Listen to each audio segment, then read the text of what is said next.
So friend, welcome to back our YouTube channel. LNT के तरफ से जॉब का रिक्वायरमेंट लेके आ गए हूँ। बल्क में तुमको हायरिंग देखने को मिलेगा। सो ऑलमोस्ट यहाँ पे तुम्हारा 1021 प्लस यहाँ पे वैकेंसीज तुमको देखने को मिलेगा। ओके, और यहाँ पे फ्रेशर्स के साथ एक्सपीरियंस होल्डर के लिए भी अपॉर्चुनिटीज है। कैसा फ्रेशर्स के लिए बेसिकली अप्लाई करना पड़ेगा, सारे ट्रिक्स मैं बता देंगे इन दिस वीडियो में। और एक्सपीरियंस होल्डर भी एलिजिबल है, so great opportunities for this candidate. Branch के बारे में देखेंगे तब तुम्हारा ऑलमोस्ट बहुत सारे ब्रांच एलिजिबल है, जैसा सिविल, मैकेनिकल, इलेक्ट्रिकल, देन तुम्हारे इलेक्ट्रॉनिक्स, देन तुम्हारे कंप्यूटर साइंस, कंप्यूटर एप्लीकेशंस, ऐसा करके आईटी, ऐसा करके बहुत सारी ब्रांच एलिजिबल है। और यहाँ पे अलग अलग पोजीशंस वाइज यहाँ पे वैकेंसी से निकल के आ रहा है, जैसा तुम्हारा डिज़ाइन इंजीनियर, देन तुम्हारा असिस्टेंट इंजीनियर, ओके, देन तुम्हारा सीनियर सॉफ्टवेयर इंजीनियर, देन तुम्हारा सॉफ्टवेयर इंजीनियर, ऐसा करके अलग अलग पोजीशंस वाइज यहाँ पे वैकेंसी से निकल के आ रहा है। और यहाँ पे सिलेक्शंस प्रोसीड्योर के बारे में देखेंगे तब तुम्हारा डायरेक्ट इंटरव्यू के मार्फत तुम्हारा सिलेक्शंस होगा। दैट्स मीन कोई भी एप्लीकेशन फीस नहीं है, डायरेक्ट इंटरव्यू के मार्फत तुम्हारा सिलेक्शंस होगा। इंटरव्यू में जैसा परफॉर्मेंस होगा उसके ऊपर डिपेंड करके तुम्हारा सिलेक्शंस होने वाले। नेक्स्ट जो पॉइंट है सैलरी के बारे में देखेंगे तब तुम्हारा मिनिमम 3.5 LPA से लेके मैक्सिमम अप टू 10 LPA तक तुम्हारा सैलरी रेंज आ सकता है। उससे भी ज़्यादा भी हो सकता है, मैं अप्रोक्सीमेटली बता रही हूँ, इतना सैलरी रेंज आ सकता है। ओके, उससे ज़्यादा भी हो सकता है, कम भी हो सकता है, डिपेंड अपॉन योर परफॉर्मेंस, जैसा परफॉर्मेंस होगा। ओके, सो थोड़ा सा डिटेल्स में इन दिस वीडियो में शेयर करने वाले हैं। चलो लेट्स स्टार्ट। करने से पहले एक चीज़ मैं बता देना चाहती हूँ, this is my YouTube channel job go for you. जिन लोग अभी तक चैनल को सब्सक्राइब नहीं किए हो, यहाँ पे जो रेड कलर का दिखाई देगा यहाँ पे जाके क्लिक कर देना। इसमें क्या होगा, तुम्हारा सब्सक्राइब हो जाएगा। आफ्टर दैट यहाँ पे जो बेल आइकन है यहाँ पे जाके क्लिक करके उसके बाद तुम्हारा जो ऑल है यहाँ पे जाके क्लिक कर देना। इसमें क्या होगा, तुम्हारे सारे नोटिफिकेशन तुमको दिखाई देगा, जितने सारे मैं वीडियो अपलोडेड करेंगे सारे नोटिफिकेशन तुमको दिखाई देगा। ओके, फर्स्ट ऑफ ऑल ये जो नोटिफिकेशंस मेरे को दिखाई दिया लिंक्डइन आईडी में, सो HR पब्लिश किया है, एलएनटी का जो HR है बेसिकली पब्लिश किया है, जो मेरे को दिखाई दिया तो मैं वीडियो बना दिया। 1 डेज पहले ही पब्लिश किया है बेसिकली। सो यहाँ पे देख सकते हो लेटेस्ट अपडेट आ रहा है। और यहाँ पे सिलेक्शंस प्रोसीड्योर के बारे में देखेंगे तब तुम्हारा डायरेक्ट वॉकिंग इंटरव्यू के मार्फत तुम्हारा सिलेक्शंस होने वाले।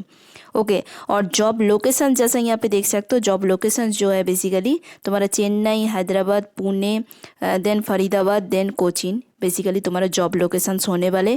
क्वालिफिकेशंस के बारे में देखेंगे तब तुम्हारा BE और BTech, ME, MTech वाले अप्लाई कर सकते हैं। ओके, डिज़ाइन एंड इंजीनियरिंग में तुम्हारा बेसिकली एक्सपीरियंस होना चाहिए और मिनिमम 5 मैक्सिमम 20 ईयर्स तक तुम्हारे पास एक्सपीरियंस होना चाहिए।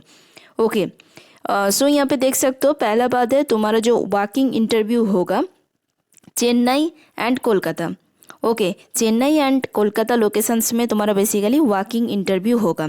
चेन्नई लोकेशंस में तुम्हारा 2 अप्रैल 2023 9:30 AM से 4:30 PM तक बेसिकली इंटरव्यू चलेगा। ओके, और यहाँ पे एड्रेस भी मेंशन किया, जैसा यहाँ पे स्क्रीन में देख सकते हो, this is the address.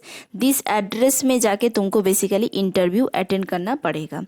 Next जो पॉइंट है कोलकाता, सो कोलकाता लोकेशंस के लिए भी यहाँ पे देख सकते हो अलग डेट है। सो 22 अप्रैल 2023 9:30 AM से 4:30 PM तक बेसिकली इंटरव्यू चलेगा। दिस इज़ द एड्रेस, विधान नगर कोलकाता लोकेशंस में बेसिकली तुम्हारा इंटरव्यू चलेगा। ओके, नेक्स्ट जो पॉइंट है यहाँ पे देख सकते हो अलग अलग पोजीशंस वाइज यहाँ पे वैकेंसीज निकल के आ रहा है और एलएनटी कंस्ट्रक्शंस के तरफ से जॉब का वैकेंसीज आ रहा है। सो यहाँ पे देख सकते हो EHB सबस्टेशंस प्रोजेक्ट इंजीनियरिंग के लिए अपॉर्चुनिटीज है, जिसमें तुम्हारा इलेक्ट्रिकल वाले अप्लाई कर सकते हैं। इंस्ट्रूमेंटेशंस ब्रांच के लिए भी अपॉर्चुनिटीज है, जैसा oil and gas project engineering के लिए बेसिकली देख सकते हो। इलेक्ट्रिकल ब्रांच भी अप्लाई कर सकते हैं, जैसा इंजीनियरिंग एंड डिज़ाइन। नेक्स्ट जो है तुम्हारा renewable project energy, that's mean तुम्हारा solar and wind. Okay, solar and wind project के लिए बेसिकली यहाँ पे वैकेंसीज आ रहा है, जिसमें तुम्हारा इलेक्ट्रिकल AC और DC सिस्टम के लिए बेसिकली यहाँ पे हायर कर रहा है इंजीनियरिंग एंड डिज़ाइन सेक्टर में। Okay, then battery energy storage system engineer के लिए भी अपॉर्चुनिटीज है, जैसा यहाँ पे स्क्रीन में देख सकते हो। नेक्स्ट जो पॉइंट है यहाँ पे देख सकते हो तुम्हारा पावर सिस्टम स्टडीज़ के लिए भी अपॉर्चुनिटीज़ है, जिसमें यहाँ पे देख सकते हो 8 इयर्स तक एक्सपीरियंस होल्डर भी अप्लाई कर सकते। ओके, जैसा तुम्हारा ई टैप सॉफ्टवेयर में तुम्हारा बेसिकली नॉलेज होना चाहिए। सो जिसके पास सॉफ्टवेयर का नॉलेज है, अच्छा बात है, एडवांटेज मिलेगा।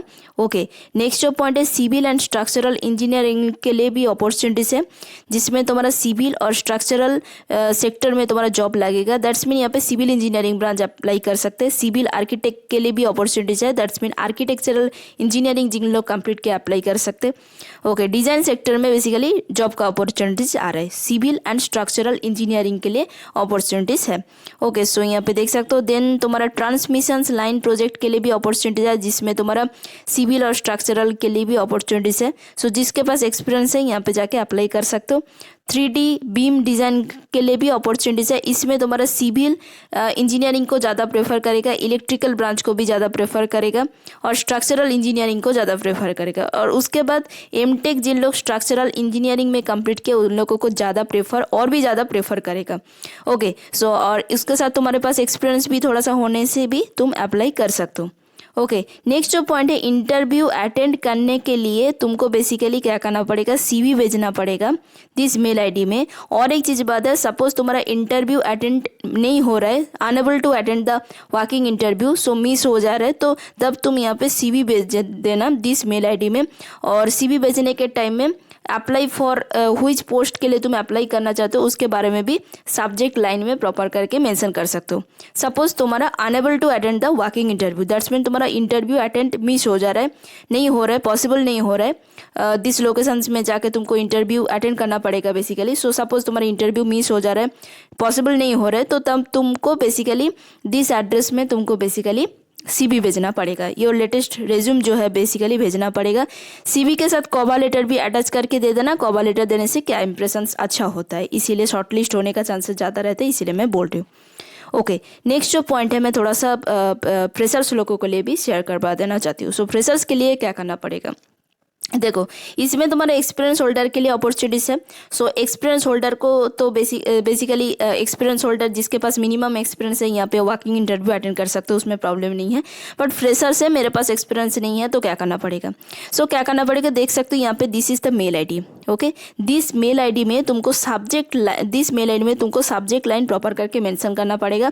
सपोज तुम्हारा डिप्लोमा है, सो अप्लाई फॉर DT ऐसा करके मेंशन करना पड़ेगा। DT that's mean diploma engineer train. So apply for DT करके मेंशन करके ब्रैकेट में तुम्हारा ब्रांच मेंशन कर देना।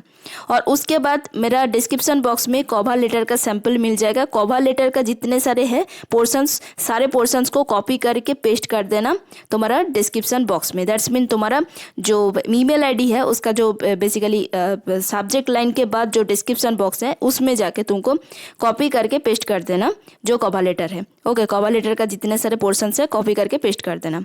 और नेक्स्ट जो GT that's mean graduate engineer के लिए बेसिकली जिन लोग इंजीनियरिंग डिग्री कंप्लीट किए उन लोगों के लिए क्या करना पड़ेगा, अप्लाई फॉर GT ऐसा करके मेंशन करके दिस मेल ID में कवर लेटर अटैच करके CV भेज देना। सपोज फ्रेशर्स के लिए कभी कभी रिक्वायरमेंट होता है तो दिस मेल ID में तुम भेज देने से क्या होता है, उन लोग कभी कभी तुम लोगों को इंटरव्यू के लिए भी बुला सकते हैं। ऑनलाइन भी हो सकता है, ऑफलाइन भी हो सकता है, डिपेंड करेगा। कभी कभी प्रोजेक्ट में ऐसा भी चलता है, कभी कभी कोई प्रोजेक्ट में फ्रेशर्स को भी हायर करता है, इसीलिए मैं बोल रही हूँ। ओके, नेक्स्ट जो अपॉर्चुनिटीज आ रहा है इसमें तुम्हारा डिजिटल एनर्जी सॉल्यूशंस की तरफ से L&T का तरफ से ही वैकेंसीज आ रहा है, बट डिजिटल एनर्जी सॉल्यूशंस। सो यहाँ पे देख सकते हो, यहाँ पे भी तुम्हारा बेसिकली सिलेक्शंस प्रोसीड्योर के बारे में देखेंगे, तब तुम्हारा डायरेक्ट वॉकिंग इंटरव्यू के मार्फत तुम्हारा सिलेक्शंस होने वाले।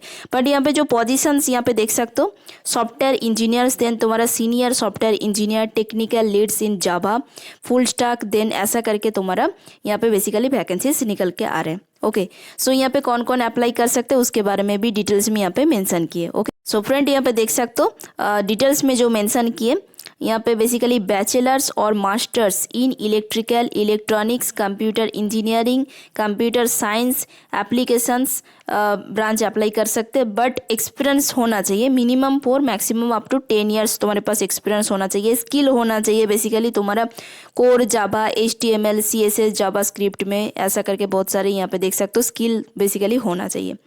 Work location that's mean job location देख सकते हो, इतने सारे में तुम्हारा जॉब लोकेशंस होने वाले हैं, जैसा कोची, देन तुम्हारा हैदराबाद, देन तुम्हारा पुणे, देन तुम्हारा इंदौर, दिल्ली, ऐसा करके अलग अलग लोकेशंस में तुम्हारा जॉब होने वाले। ओके, नेक्स्ट जो पॉइंट है यहाँ पे देख सकते हो वॉक इन शेड्यूल।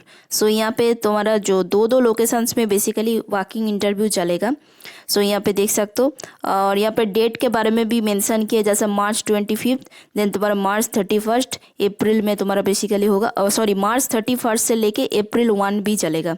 ओके, ऐसा करके है, दैट्स मीन March 31 होगा, देन April 1 भी होगा, और यहाँ पे March 25 बेसिकली होगा। टाइमिंग के बारे में भी मेंशन किया, स्ट्रिक्टली यहाँ पे तुमको फॉलो करना पड़ेगा। 9:30 AM से 6 PM तक बेसिकली तुम्हारा इंटरव्यू चलेगा। यहाँ पे भी सेम एड्रेस है, और सॉरी यहाँ पे भी तुम्हारा टाइम सेम है, और एड्रेस भी यहाँ पे देख सकते हो, this is the address. So this address में तुमको जाके इंटरव्यू अटेंड करना पड़ेगा। सो यहाँ पे देख सकते हो दो लोकेशंस है तुम्हारा, उसके बाद तुम कौन सा वाला लोकेशंस में जाना चाहते हो उसके ऊपर डिपेंड करके तुम्हारा बेसिकली जाना पड़ेगा। ओके, सो यहाँ पे देख सकते हो 2 लोकेशंस है। नेक्स्ट जो पॉइंट है, सपोज तुम्हारा वॉकिंग इंटरव्यू अटेंड नहीं हो पा रहा है, that's mean you are unable to attend the walking interview, then तुमको क्या करना पड़ेगा, यहाँ पे मेल आईडी है, दिस मेल आईडी में तुमको बेसिकली CV भेजना पड़ेगा। ओके, मैं फ्रेशर्स के लिए थोड़ा सा बता देना चाहती हूँ। देखो, फ्रेशर्स के लिए बेसिकली फ्रेशर्स जो है तुम्हारा इलेक्ट्रिकल, देन तुम्हारा इलेक्ट्रॉनिक्स, देन तुम्हारा computer engineering, computer science and applications के लिए बेसिकली यहाँ पे तुमको बेसिकली CV भेजना पड़ेगा। ओनली फॉर दिस ब्रांच के लिए दिस अपॉर्चुनिटीज है, क्योंकि यहाँ पे जो तुम्हारा basically digital energy solution, that's mean LNT digital energy solution जो है बेसिकली तुम्हारा IT सेक्टर जैसा होता है। ठीक है, तो यहाँ पे बेसिकली जो ब्रांच को ज़्यादा प्रेफर करता है, जैसा दैट्स मीन तुम्हारा सॉफ्टवेयर इंजीनियर का जॉब रोल होता है। सो यहाँ पे बेसिकली सिविल मैकेनिकल तो CV भेजने से कुछ फ़ायदा नहीं है। सो इसीलिए मैं बोल रही हूँ electrical, electronics, computer engineering, computer science, applications branch जिन लोग हैं फ्रेशर्स है, और ओनली फॉर फ्रेशर्स के लिए मैं बता रही हूँ। ठीक है, फ्रेशर्स है, उन लोगों के लिए बेसिकली क्या करना पड़ेगा, जो मेल आईडी है, दिस मेल आईडी में CV के साथ कॉवर लेटर अटैच करके भेज देना। DET के लिए बेसिकली क्या करना पड़ेगा, ग्रेजुएट अप्लाई फॉर DET ऐसा करके मेंशन कर देना। GET के लिए graduate engineering training apply for the GET ऐसा करके मेंशन कर देना। जिन लोग ग्रेजुएशन कंप्लीट किए उन लोगों के लिए apply for GET subject line में CV भेजने के टाइम में सब्जेक्ट लाइन में प्रॉपर करके मेंशन कर देना। DET that's mean diploma engineer trend ऐसा करके मेंशन कर देना, और उसके बाद दिस मेल आईडी में CV भेज देना। कभी कभी ऐसा भी होता है फ्रेशर्स को भी हायर करता है, तो तब तुम्हारा शॉर्टलिस्ट होने का चांसेस ज़्यादा रहेगा। कवर लेटर भी अटैच करके दे देना, उसमें क्या होता है शॉर्टलिस्ट होने का चांसेस ज़्यादा रहता है, इसीलिए मैं बोल रही हूँ।